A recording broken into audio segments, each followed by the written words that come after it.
الحمد لله وحده والصلاة والسلام على من لا نبي بعده. اللهم صل على سيدنا مولانا محمد وعلى آل سيدنا مولانا محمد كما صليت على إبراهيم وعلى آل إبراهيم إنك حميد مجيد. أما بعد فأعوذ بالله من الشيطان الرجيم. بسم الله الرحمن الرحيم. يا أيها الذين آمنوا اجتنبوا كثيرا من الظن إن بعض الظن إثم ولا تجسسوا ولا يغتب بعضكم بعضا أيحب أحدكم أن يأكل لحم أخيه ميتا فكرهتموه واتقوا الله. وقال عليه الصلاة والسلام إياك والظن فإن الظن أكذب الحديث ولا تحسسوا ولا تجسسوا ولا تباغضوا ولا تدابروا ولا تحاسدوا وكونوا عباد الله إخوانا. وقال عليه الصلاة والسلام لا يؤمن أحدكم حتى يكون هواه تبعا لما جئت به. وقال عليه الصلاة والسلام كفى بالمرء كذبا أن يحدث بكل ما سمعه او كما قال علیہ الصلوۃ والسلام. میرے محترم بزرگوں، دوستوں، عزیزوں، سب سے بڑی طاقت ملائکہ سے بڑھ کر، زمین و آسمان سے بڑھ کر، یہ اللہ تعالیٰ نے اگر اپنی مخلوق میں کوئی اسی چیز کو قوی بنایا ہے اپنی قدرت سے، تو اس ساری طاقتوں سے بڑھ کر سب سے قوی چیز مومن کا گمان ہے. مومن کا گمان ہے، اس کو ہم کچھ نہیں سمجھتے، وہ مومن کا گمان ہے. گمان سے بڑی کوئی طاقت نہیں. کیوں؟ اس لیے کہ اللہ تعالیٰ یہ فرماتے ہیں کہ میں اپنے بندے کے گمان کے ساتھ ہوں. انا عند ظن عبدی بی. مجھے عرض کرنا ہے کہ گمان سے بڑی کوئی طاقت نہیں ہے. اگر یہ گمان خیر کی طرف جائے تو اس سے بڑی کوئی خیر کے آنے کا سبب نہیں، اور اگر یہ گمان شر کی طرف جائے تو اس سے بڑا کوئی فساد نہیں. اس سے بڑا سب سے زیادہ فساد دنیا میں جو ہوگا وہ بدگمانی سے ہوگا، اور سب سے بڑی خیر جو دنیا میں آئے گی، اسے میں نے عرض کر دیا، اس سے بڑی کوئی طاقت نہیں ہے کہ اللہ تعالیٰ کی قدرت بندے کے ساتھ ہو جاتی ہے. انا عند ظن عبدی بی، میں اپنے بندے گمان کے ساتھ. قرآن میں اور حدیث میں سب سے پہلے گمان پر آنے والی خیریں اور بدگمانی سے آنے والے شر، پہلے اس کو جاننا چاہیے کہ بدگمانی سے کیا شر ہوا ہے اور حسن ظن سے کیا خیر آئی ہے.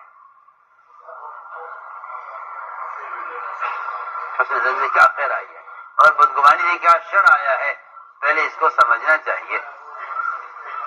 آپ کو معلوم ہونا چاہیے کہ ابراہیم علیہ السلام کے لیے آگ کا ٹھنڈا ہونا اور جبرائیل کی اتنی بڑی طاقت، ذو قوت المتین، اتنی بڑی قوت، اس قوت کا انکار کرنا اور ہمیں آپ کی حاجت نہیں ہے، یہ صرف اس اللہ کے ساتھ گمان کی طاقت ہے جس نے جبرائیل کی خدمت کا اور جبرائیل کی پیشکش کا انکار کیا ہے کہ ہمیں آپ کی حاجت نہیں. یہ پہلی مثال ہے اللہ کے ساتھ حسن ظن کی، اللہ کے ساتھ گمان اچھا کرنے کی، کہ اللہ کے ساتھ گمان ٹھیک ہو جائے تو انسان ملائکہ سے مستغنی ہو جاتا ہے. اللہ اور کیا چاہیے. مومن ملائکہ سے مومن مستغنی ہو جاتا ہے. صرف گمان ٹھیک کر لے. میرا اللہ کے ساتھ یہ گمان ہے. تو گمان ایک ایسی طاقت ہے کہ مومن کو ملائکہ سے مستغنی کر دے. دنیا میں کون سی مخلوق ایسی رہ گئی کہ مومن جس کا محتاج ہو جائے؟ تو میں نے ایک بات عرض کی ہے کہ ایسے مواقع ہیں سیرت میں بہت کہ جہاں اللہ تعالیٰ نے انبیاء علیہ السلام پر حالات لا کر اس بات کا اندازہ کیا ہے کہ ان کا میرے بارے میں میرے ساتھ ان کا کیا گمان ہے، ان کا میرے ساتھ کیا گمان. ابراہیم علیہ السلام جب آگ اور توپ کے درمیان میں تھے فضا میں، یہ وہ وقت تھا ویسے فضا میں تھے، توپ سے نکل چکے تھے، آگ کے اور توپ کے درمیان فضا میں تھے، ہوا میں تھے. جب جبرائیل نے اپنے آپ کو پیش کیا ہے کہ یہ ایسا موقع ہے، اس وقت تو یہ کہیں گے ہاں اس وقت سہارے کی ضرورت ہے. توپ میں تو ہم سہارے سے تھے، یہاں سہارے کی سب ضرورت ہے. ابراہیم علیہ السلام اس وقت توپ اور آگ کے درمیان فضا میں ہے. یہاں جبرائیل نے اپنی پیشکش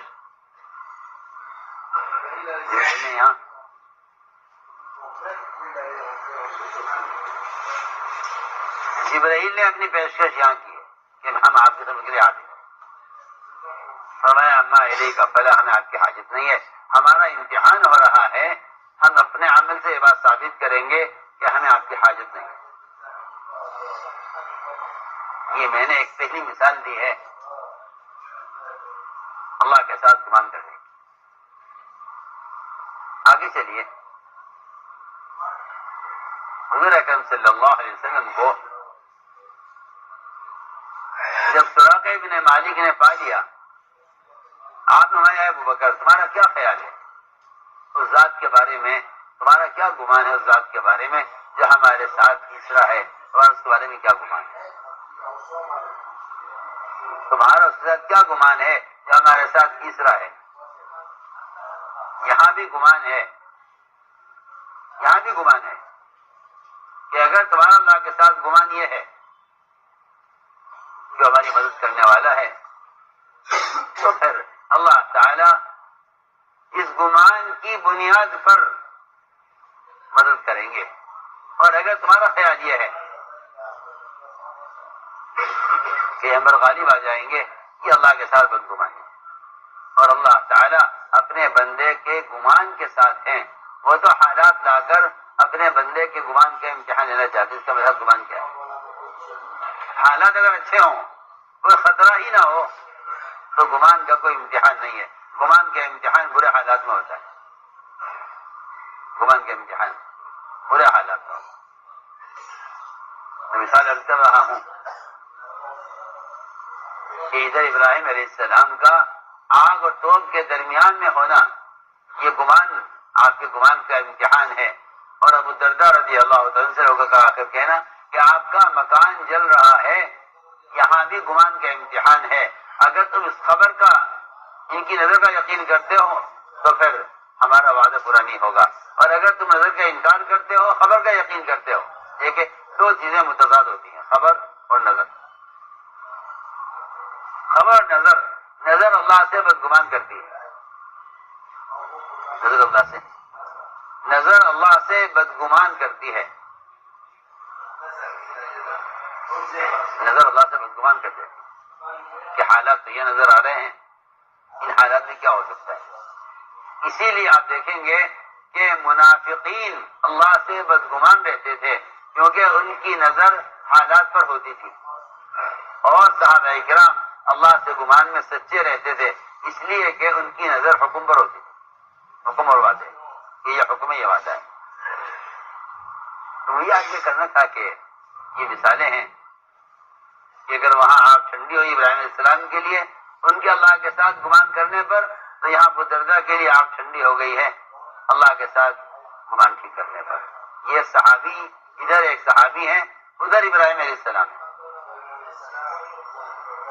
یہ بھی نہیں ہے کہ نبی کے صحابی کے گمان میں فرق ہوگا؟ یہ بھی نہیں، یہ بھی نہیں۔ جتنی معیت اللہ کی نبی کے ساتھ ہے اس کے اللہ کے ساتھ حسن ظن پر، اتنی ہی اللہ کی معیت امتی کے ساتھ ہے اس کے اللہ کے ساتھ حسن ظن پر۔ یہ تو ہے خیر کے آنے کی بات۔ اس کے علاوہ شر کی مثالیں بے شمار ہیں کہ جہاں اللہ کے ساتھ بدگمان ہو جاتا ہے بندہ، وہاں اس کے لیے خیر کو اللہ تعالیٰ کھینچ لیتے ہیں اور شر کا فیصلہ فرما دیتے ہیں، شر کا فیصلہ کرتے ہیں۔ میں نے مثال عرض کی تھی کہ ایک شخص کو بخار ہوا، آپ نے فرمایا کہ کوئی گھبرانے کی بات نہیں ہے، ٹھیک ہو جاؤ گے، اور یہ بخار تو تمہاری گناہوں سے پاک کرنے کے لیے آیا ہے۔ اس نے اپنی بدگمانی ظاہر کی اللہ کے ساتھ۔ اس نے کہا نہیں، آپ کیا بات کر رہے ہیں، یہ بخار تو مجھے قبرستان لے جا کر چھوڑے گا۔ فرمایا فنعم اذن، اگر تمہارا گمان اللہ کے ساتھ اس بخار میں یہ ہے پھر تو تمہارے لیے موت ہی مناسب ہے۔ یہ سب بات ہے۔ اگر آپ کا تجربہ بخار سے مرنے کا ہے تو جو تمہارا تجربہ ہے، اگر تمہاری نظر یہ ہے تو پھر تمہارے لیے موت ہی مناسب ہے۔ اور اگر تمہاری بات مان کر اپنے گمان کو اللہ کے ساتھ ٹھیک کر لو تو جیسا گمان کرو گے اللہ تمہارا سے معاملہ کرے۔ اس لیے میں نے دو باتیں عرض کی ہیں کہ اگر حسن ظن ہو تو کتنی بڑی خیر آتی ہے، اور اگر اللہ کے ساتھ کوئی بندہ بدگمان ہو جائے تو ایک معمولی بخار وہ آدمی کے لیے موت کا فیصلہ کر دیتا ہے، معمولی بخار۔ یہ دو مثالیں میں نے عرض کی ہیں یہ سمجھانے کے لیے کہ ظن اور گمان کتنی بڑی طاقت ہے۔ اس لیے یہ بات ذہن میں رہے کہ سب سے پہلے جو شیطان کا حملہ ہوتا ہے مومن پر، وہ اس کے گمان پر حملہ ہوتا ہے، اس کے گمان پر حملہ ہوتا ہے۔ سب سے پہلی بات ہے، سب سے پہلے شیطان بدگمانی پیدا کرتا ہے بندے کے دل میں، اللہ کی طرف سے بھی اللہ کی مخلوق کی طرف سے بھی۔ یہ سب سے پہلا کام ہے شیطان کا کہ ان کے اندر اور ان کے دلوں میں بدگمانی پیدا کرو، ان کے دلوں میں بدگمانی پیدا کرو۔ یہ شیطان کا پہلا حربہ ہے۔ اس لیے قرآن نے اعلان کہا ہے سارے ایمان والوں کو مخاطب کر کے، اے ایمان والوں کے بارے میں بدگمانی سے بچو، اے ایمان والوں اور بارے میں بدگمانی سے بچو۔ اجتنبوا کثیرا من الظن ان بعض الظن اثم، کہ بدگمانی سے اپنے آپ کو بچاؤ۔ اس لیے کہ اس بدگمانی پر بندہ بڑے سے بڑا قدم اٹھا لیتا ہے۔ اس لیے پہلا حکم یہ دیا ہے سارے ایمان والوں کو کہ مومن کے بارے میں بدگمانی سے اپنے آپ کو بچاؤ۔ اس لیے کہ بدگمانی ہوتی ہے، بدگمانی کے بعد تجسس ہوتا ہے، تجسس ہوتا ہے۔ شیطان ایمان والوں کے دلوں میں بدگمانی پیدا کرتا ہے، اس بدگمانی کی تحقیق کرتے ہیں لوگ کہ میرا خیال ایسا ہے کہ فلاں صاحب نے ایسا کیا ہوگا، لہذا مجھے تحقیق کرنی چاہیے۔ یہاں سے مسلمان کی عیب جوئی شروع ہوتی ہے۔ اس بدگمانی کے بعد تجسس ہوتا ہے، بدگمانی کے بعد تجسس ہوتا ہے کہ دیکھو کون کیا کر رہا ہے، وہ اس کی تحقیق کرتے ہیں، اور اگر انہیں کوئی بات نظر آ جائے تو پھر یہاں سے غیبت شروع ہوتی ہے۔ اس لیے اللہ نے قرآن میں ترتیبیں رکھی ہے، اجتنبوا کثیرا من الظن ان بعض الظن اثم ولا تجسسوا ولا یغتب بعضکم بعضا۔ پہلے بدگمانی پھر تجسس پھر غیبت، یہ قرآن کی ترتیب ہے۔ اسی لیے حدیث میں فرمایا ہے ایاک والظن کہ دیکھو اپنے آپ کو مومن کے بارے میں بدگمانی سے بچاتے رہنا، اس لیے کہ بدگمانی یہ سب سے بڑا جھوٹ ہے۔ نظر اکذب الحدیث، اللہ اکبر، اکذب الحدیث۔ جتنی باتیں آدمی سوچ سکتا ہے، جتنی باتیں انسان کر سکتا ہے، ان میں سب سے بڑا جھوٹ مومن کے ساتھ بدگمانی ہے۔ مومن کے ساتھ سب سے بڑا جھوٹ۔ فإن الظن اکذب الحدیث، کیوں فرمایا اکذب الحدیث؟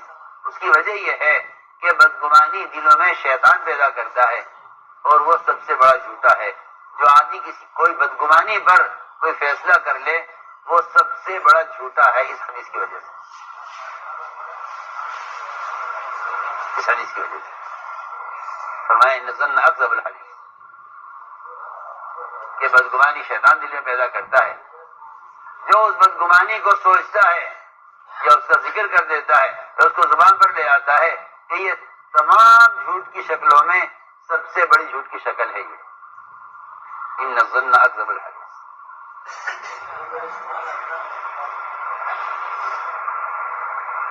تو مجھے عرض کرنا ہے کہ بدگمانی اور یہ چیز امت میں عام ہو گئی، اور لوگ کہتے ہیں، ہم نے سنا ہے حدیث میں آتا ہے کہ لوگ ایک بات کو سن کر نقل کریں گے، لوگ پوچھیں گے تم سے یہ بات کس نے کہی ہے؟ وہ یہ کہیں گے کہ ہم اس آدمی کو شکل سے اچھی طرح جانتے ہیں، نام سے نہیں جانتے، سامنے آئے گا تو بتلا دیں گے، بڑی اچھا شکل کا آدمی تھا، دیکھنے میں بہت دیندار نیک، اور ہمارا خیال یہ ہے کہ اس آدمی کا چہرہ بتا رہا تھا کہ وہ جھوٹ نہیں بول سکتا۔ یہ تک روایت کے اندر اس کی شکل سے معلوم ہوتا ہے کہ وہ آدمی سچا ہے اور وہ قابل اعتبار ہے، اس نے یہ بات کہی ہے۔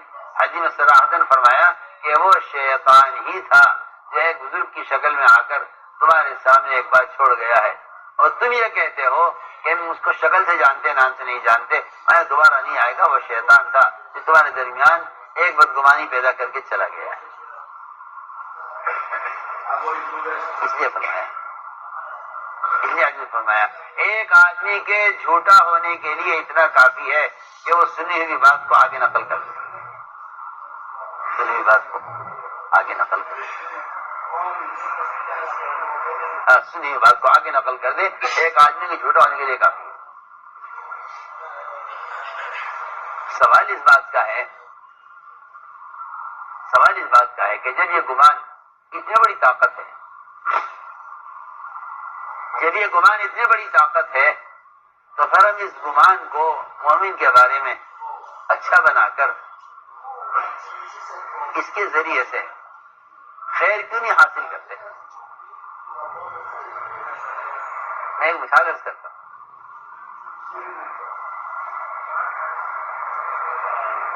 کہ اگر مومن کے بارے میں آپ تک کوئی بات پہنچائی جائے کہ فلاں صاحب نے ایسا کیا ہے، فلاں صاحب نے ایسا کیا ہے، اور آپ کوشش کر کے ان ساری خرابیوں کے باوجود اس مومن کے بارے میں اچھا گمان کر لیں، حالانکہ بظاہر آپ کا یہ گمان کرنا ان خبروں کے اعتبار سے بالکل غلط ہوگا، لیکن اللہ تعالیٰ اسے اتنا خوش ہوتے ہیں کہ میرے بندے کے بارے میں اچھا گمان کر رہا ہے۔ میں اس کی مثال عرض کرتا ہوں کہ اگر مومن کے بارے میں اچھا گمان کیا جائے تو اللہ تعالیٰ اس کے گمان کے مطابق کر دیتے ہیں، جن کی خرابیاں اور جن کی شکایتیں اور جن کے عیوب آپ کے سامنے بیان کیے گئے ہیں، اگر آپ ان کے بارے میں اچھا گمان کر لیں تو اللہ تعالیٰ اس گمان کی قوت سے، اس گمان کی طاقت سے ان ساری خرابیوں کو خوبیوں میں منتقل کر دیتے ہیں۔ قصہ پیش آیا کہ ملک شام پر امیر تھے سعید ابن عامر ابن حزیم جمحی رضی اللہ تعالیٰ.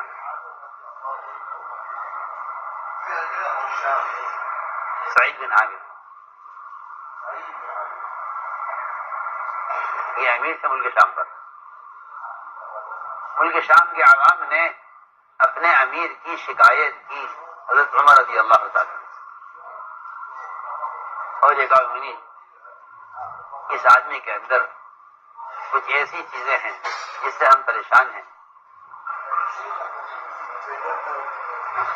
حضرت نے شکایتیں ساری سنی اور ہر شکایت کے بارے میں یہ فرمایا کہ یہ تو بہت بڑی غلطی ہے, یہ تو بہت بڑی شکایت ہے, یہ تو اس سے بھی بڑی شکایت ہے. ساری بات سن کر عمر رضی اللہ تعالیٰ عنہ بجائے اس امیر کی طرف متوجہ ہونے کے اور بجائے ان کو تحقیق کرنے کے اور بجائے اس کے کہ حضرت عمر کی طرف سے ان کی معزولی کا کوئی حکم آتا, یہ حضرت عمر سوچتے کہ اس آدمی کو نکال کر یہاں سے ہٹا کر کسی اور کو لایا جائے. آدمی صحیح نہیں ہے. آج کے لیے ایک مرض پیدا ہو گیا ہے دین کے تمام شعبوں میں کہ جو کام غلط کرو اس کو نکال دو, کام غلط کرو اس کو نکال دو. میں درمیان میں عرض کرتے جاؤں, مولانا صاحب رحمۃ اللہ علیہ سے ایک صاحب نے کسی کی شکایت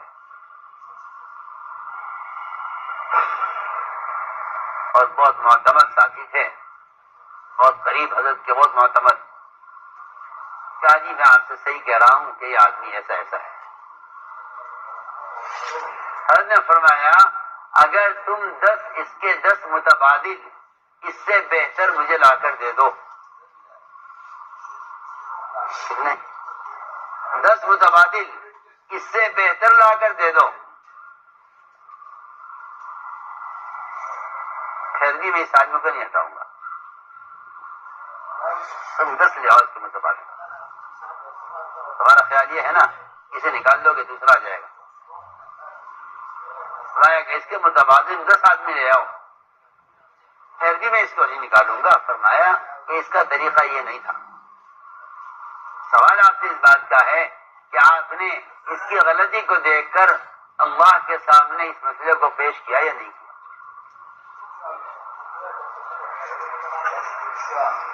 علاج کرنا چاہتا ہوں کہ آج کے لیے ایک بیماری پیدا ہوئی ہے کہ ذمہ داروں سے ساتھیوں کی شکایتیں کرو تاکہ یہ ضائع ہو جائے.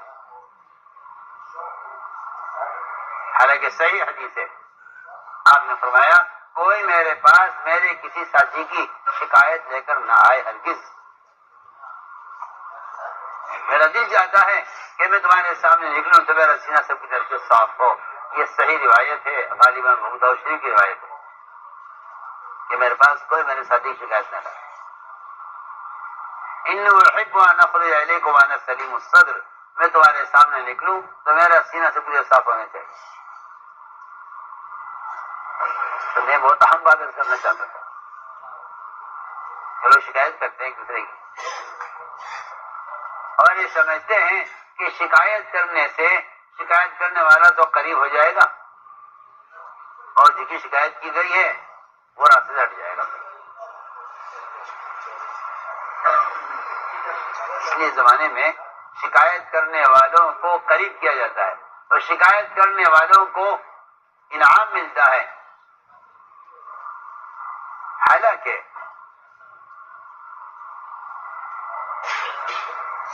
حقیقت یہ تھی پہلے زمانے میں کہ شکایت کرنے والوں کو معذور کر دیا جاتا تھا.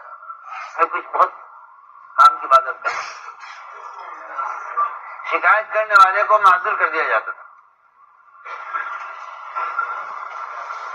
ایک بادشاہ کے سامنے رعایا کے ایک آدمی نے ایک بادشاہ کے سامنے بیٹھ کر اس بادشاہ کو بڑی گالیاں دی اور اس کی بہت برائی کی اور اس کے عیوب خوب کھل کر بیان کیے. بادشاہ رعایا کے اس آدمی کی زبان نہیں جانتا تھا. بادشاہ سنتا رہا سنتا رہا سنتا رہا، اور اس نے بادشاہ کے منہ پر بیٹھ کر وہ اس کو گالیاں دی ہیں اور وہ برا کہا ہے اس کو۔ بادشاہ نے پوچھا وزیر سے یہ کیا کہہ رہا ہے؟ وزیر نے لفظ بلفظ پوری بات کا ترجمہ کر دیا کہ جی یہ آپ کو یہ گالیاں دے رہا ہے اور آپ پر یہ تہمتیں لگا رہا ہے اور آپ کی برائی کر رہا ہے۔ بادشاہ نے وزیر کی بات شروع ہی ہوئی تھی ابھی، وزیر سے کہہ دیا یہاں سے نکل جاؤ، تم میرے یہاں وزارت کے قابل نہیں۔ وزارت سے نکل، اسی وقت فیصلہ کر لیا بادشاہ نے کہ یہ آدمی وزارت میری وزارت کے قابل نہیں ہے۔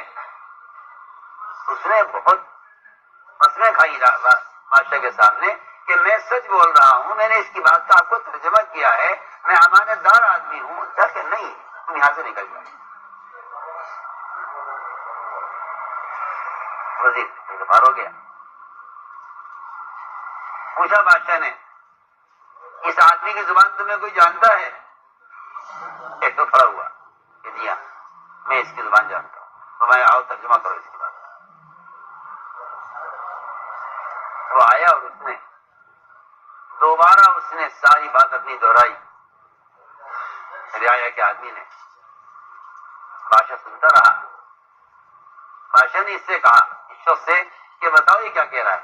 کہنے لگا بادشاہ سلامت، یہ تو آپ کی بہت تعریف کر رہا ہے اور یہ تو آپ کی سخاوت کا اور یہ تو آپ کی عبادت کا ذکر کر رہا ہے اور یہ تو کہتا ہے کہ اس سے بہتر کوئی آدمی ملک کے لیے نہیں ہو سکتا۔ ساری بات کا غلط ترجمہ کیا اور اس کی ساری بات کو الٹ کر جتنی خرابیاں بادشاہ کی بیان کی تھی اس نے ساری باتوں کو خوبیاں بیان کیا۔ حالانکہ ایک بات میں بھی اس نے سچ نہیں بولا، اس مترجم نے ساری بات جھوٹی کی ہے۔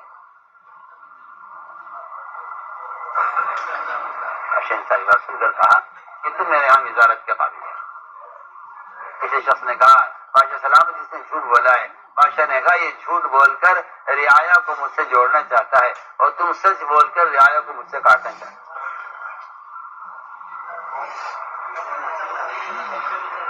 جھوٹ بول کر رعایا کو، یہ جھوٹ بول رہا ہے تو یہ جھوٹ بول کر رعایا کو مجھ سے ملانا چاہتا ہے اور تم نے سچ بولا ہے، تم سچ بول کر مجھ کو رعایا کو مجھ سے کاٹنا چاہتے ہو۔ تم نے تو سچا سچا ترجمہ کیا ہے، تم رعایا کو کاٹنا چاہتے ہو۔ یہ اس نے ترجمہ اس نے جھوٹ بولا ہے، جو کچھ اس رعایا کے آدمی نے کہا تھا اس نے اس کے خلاف ترجمہ کیا۔ فرمایا میری وزارت کے وہ قابل ہے جو میری رعایا کو مجھ سے جوڑنے کی کوشش میں لگا رہتا ہے۔ میں نے ایک مثال عرض کی، چنانچہ میں عرض کر رہا تھا کہ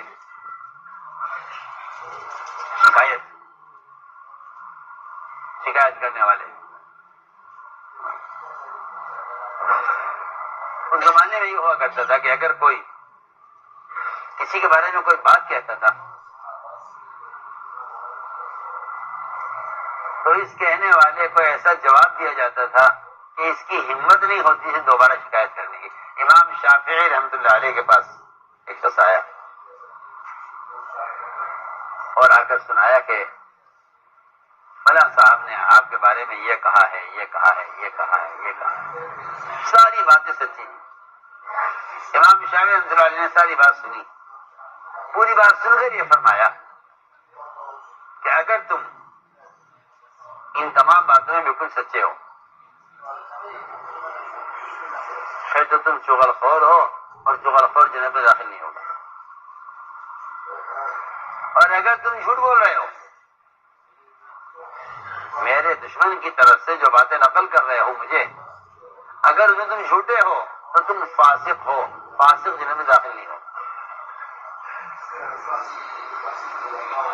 یہ شکایت کرنے والے کو امام شافعی رحمۃ اللہ علیہ نے یہ جواب دیا اگر تم سچ بول رہے تم چغل خور ہو اور اگر تم جھوٹ بول رہے ہو تو تم فاسق ہو، دونوں طرح تمہاری بات صحیح نہیں ہے، سچ بول رہے ہو تب بھی غلط ہے، جھوٹ بول رہے ہو تب بھی غلط ہے۔ ایسے لوگ ہوتے ہیں۔ تو میں نے عرض کیا کہ شکایت آئی اکبر کے پاس کہ جی آپ کا متعین کیے ہوئے امیر ہیں، ان سے ہمیں شکایت ہے۔ عمر رضی اللہ تعالیٰ عنہ نے شکایتیں سنی۔ عجیب قصہ ہے، شکایتیں سن کر بجائے اس کے کہ متوجہ ہوتے اس امیر کی طرف، عمر رضی اللہ تعالیٰ عنہ فوراً متوجہ ہوئے اللہ کی طرف، اللہ سے کہا اے اللہ اس کی شکایتیں آئی ہیں اور مجھے امید ہے تیری ذات سے، اگر میں اس کے بارے میں گمان اچھا کروں تو مجھے امید ہے کہ تو میرے گمان کے مطابق کرے گا۔ گمان اتنی زبردست طاقت ہے یہ گمان، اتنی زبردست طاقت ہے یہ گمان کہ یہ اس امیر، ملک شام کے امیر کی خرابیوں کو یہ گمان خوبیوں بدل دے گا۔ نہ رعایا کو خبر کہ یہ خوبیاں ہیں، نہ اکبر کو خبر تھی کہ یہ خوبیاں ہیں، بڑے بڑے عیوب بیان کیے گئے اس کے۔ اکبر نے پوچھا رعایا کے لوگوں سے کہ کیا شکایت ہے؟ انہوں نے کہا جی میں 4 شکایتیں ہیں ان سے۔ پہلی شکایت تو یہ ہے کہ یہ آدھے دن تک باہر نہیں نکلتے، دن چڑھ جاتا ہے اور تاخیر سے آتے ہیں، ہمارے امور کو دیکھتے ہیں، ہمارے امیر ہیں، علاقے گورنر ہیں، اور ہم لوگ انتظار کرتے رہتے ہیں ان کے باہر آنے کا، اور یہ صبح دیر سے آتے ہیں۔ تو ہماری تو بہت بڑی غلطی ہے، یہ تو بہت بڑا عیب ہے۔ ایک شکایت یہ ہے کہ یہ رات کو جو دروازہ بند کرتے ہیں تو صبح تک کسی کی بات سنتے نہیں، کسی سے ملتے نہیں، رات کو کوئی بڑا اہم مسئلہ پیش آ جائے تو یہ ہمیں موقع نہیں دیتے۔ ہماری تو بہت بڑی غلطی ہے۔ تیسری شکایت یہ ہے کہ یہ کسی بھی دن اچانک بے ہوش ہو جاتے ہیں اور ایسا حال ہو جاتا ہے ان کا کہ ہمیں یقین ہوتا ہے کہ یہ مر گئے۔ ایک ان کے اندر یہ بیماری ہے، اس بیماری کی وجہ سے یہ آدمی عمارت کے قابل نہیں ہے۔ اور ایک شکایت ہمیں یہ ہے ان سے کہ یہ مہینے میں ایک روز ایسا آتا ہے ان پر کہ اس میں یہ کسی سے ملتے نہیں، کسی کی بات سنتے نہیں۔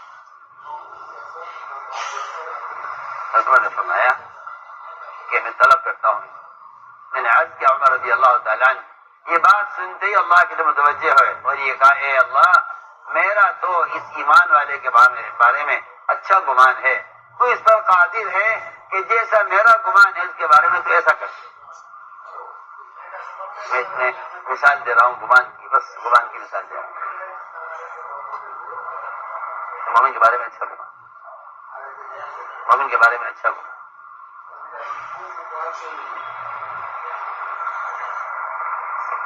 عمر نے دعا کی اور دعا مانگنے کے بعد اس آدمی کو خط دیکھا کہ فوراً میرے پاس آؤ۔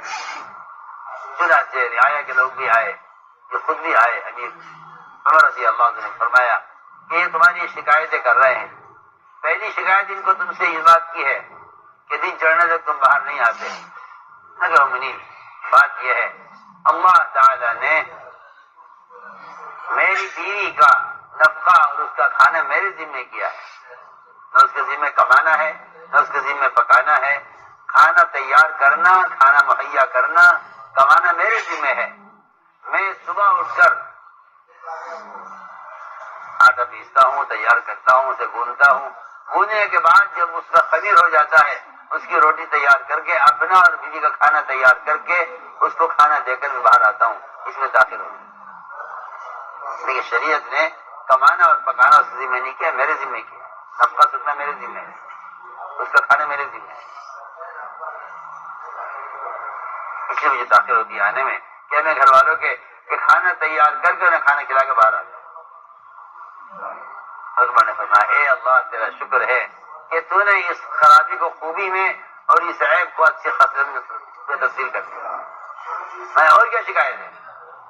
کہ ایک شکایت یہ ہے کہ یہ رات کو دروازہ بند کر لیتے ہیں، عشاء کے بعد پھر کسی کی سنتے نہیں۔ کتنا یہاں مسئلہ پیش آ جائے ان کا دروازہ ہم کھٹکھٹاتے ہیں، جواب نہیں دیتے۔ مومنین یہ سوال مت کیجیے مجھ سے، میں نہیں چاہتا کہ لوگوں کے سامنے بات کھلے۔ فرمایا نہیں، بتاؤ کیا بات ہے؟ میں کہا جی بات یہ ہے کہ ان سے کہا ہوا ہے کہ دن میرا تمہارے لیے ہے اور رات میری حاجت کے لیے ہے، میں رات بھر اللہ کی عبادت میں رہتا ہوں۔ میں نے ان سے کہا ہوا ہے پورا دن تمہاری خدمت کے لیے ہے، لیکن رات کا وقت میرا حاجت ہوتا ہے۔ اللہ کا شکر ادا کیا، اے اللہ تیرا شکر ہے کہ تو نے میرے گمان کے مطابق کر دیا۔ اور کیا شکایت ہے؟ یہ ایک شکایت یہ ہے کہ یہ اچانک کسی بھی دن بے ہوش ہو جاتے ہیں اور ایسا دورہ پڑتا ہے ان کو، ہمیں یقین ہو جاتا کہ یہ مر گئے۔ سرور نے پوچھا یہ بتاؤ کیا بات ہے؟ کہنے لگے مومنین بات یہ ہے کہ مکہ مکرمہ میں ہم زمانہ شرک میں جب اسلام نہیں لائے تھے، ایک صحابی کے قتل میں کفار کے ساتھ شریک تھا۔ جب مجھے ان صحابی کا قتل کرنا یاد آتا ہے تو میں بے ہوش ہو جاتا ہوں اس فکر میں کہ اللہ مجھ سے قیامت میں سوال کریں گے کہ تم نے فلاں صحابی کے قتل میں کفار کی مدد کیوں کی؟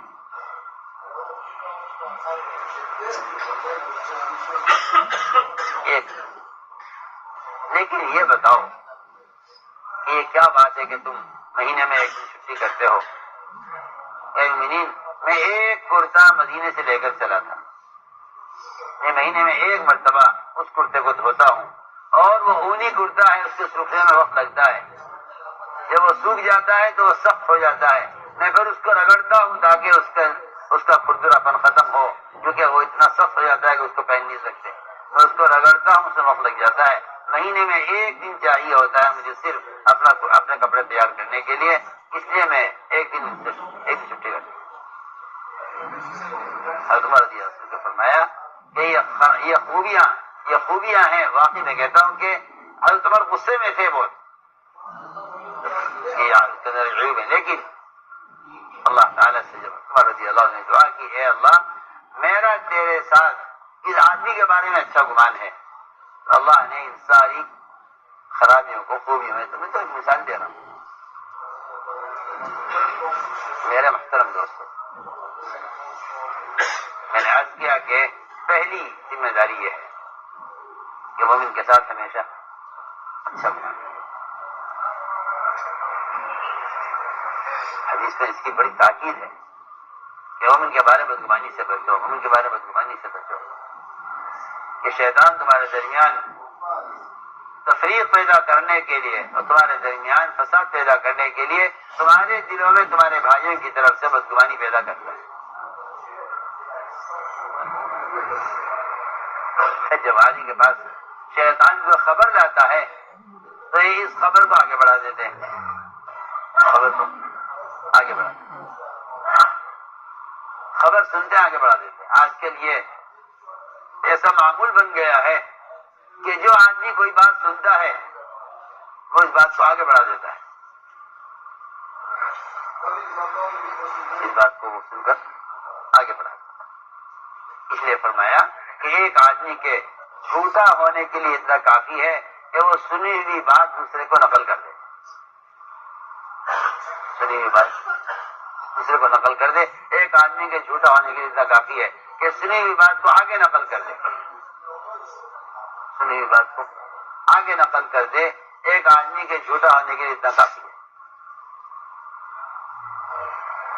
اس لیے ہم نے عرض کیا کہ بعض مرتبہ بڑے بڑے اقدامات اور بڑے بڑے فیصلے آدمی کر لیتا ہے صرف سنی ہوئی بات پر کہ ہم نے ایسا سنا ہے، ہم نے ایسا سنا ہے۔